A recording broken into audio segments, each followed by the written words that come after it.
was about 16, I was guided to Berkeley. I went to Berkeley University. That was the 60s, amazing time. And I met someone named Daniel Moore, and he was forming a theater company. Well, that was perfect for me, and we worked together in a very deep, deep way.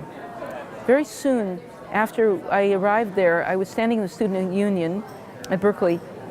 We got the message that President Kennedy had passed away, and his life had been taken. So that was a sign from the source about life and death and passing on beyond all the things we can see to the other dimensions that we cannot see. So from that moment on, I was very conscious of the need to prepare for the passage that is called death. And we used to sit in meditation for long periods of time, understanding what is said in the Tibetan Book of the Dead. We would sit in meditation for long periods of time, focusing on a passage. It says, "O procrastinating one, thinketh not of the coming of death, devoting thyself to the useless doings of this life." And then it starts telling you, think about this, contemplate this. Don't be attached to this world and all that it offers you and then withdraws. The world puts out a hand and says, here, take all this. Then the hand pulls back and you don't have anything. So now this tree of life here is a symbol of the life that goes on and on beyond death. That's it for me.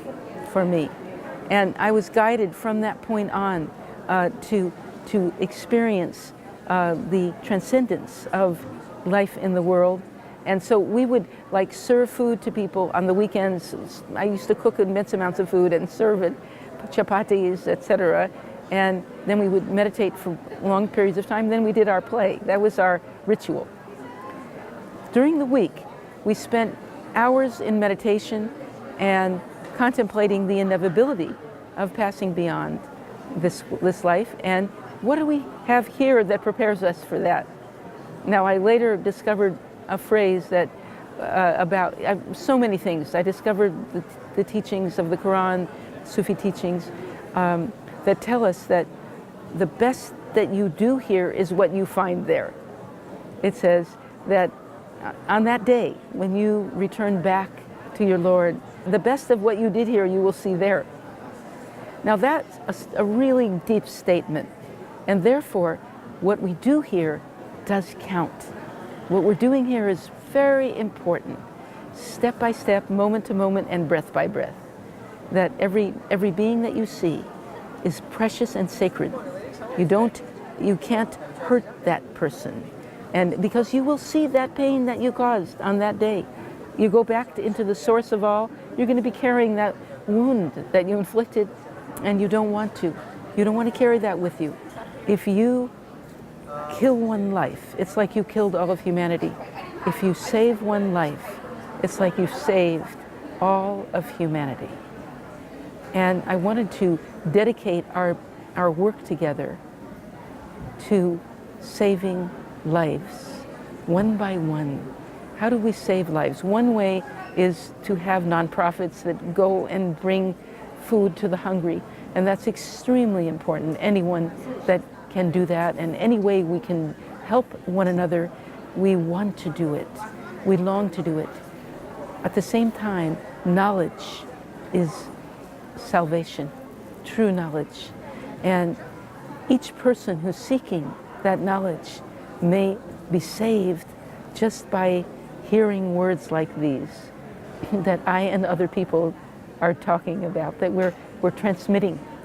Just as the sheikhs, one by one, and before that the other teachers transmitted life-giving knowledge to me, it's my duty to simply send it out into the universe.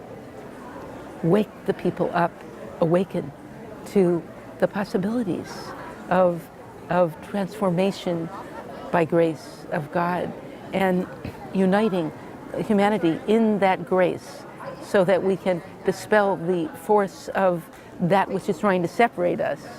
Instead, we answer that force by saying, we're here to actually embrace all lives as our own, embrace the one who created all lives as our own. And may God be our guide. May the one infinitely merciful, gracious, and wise, the source of all, be the guide of us all.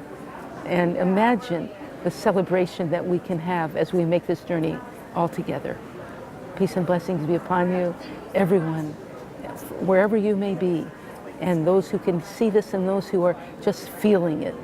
We're here together. We care that deeply and share that deeply that mankind may be saved by our prayers and our actions and our service and all of these signs of hope that come in the form of art, love, peace, and blessing. Allahumma salli ala Sayyidina Muhammad sabiqil alawami anwarahu mila samawati sallallahu alayhi wa ala alihi wa sahbihi adadan rimali wa adadan nujum as-sama subhana rabbika rabbil izzati amma yasifun wa salamun ala al-mursalin walhamdulillahi rabbil alamin.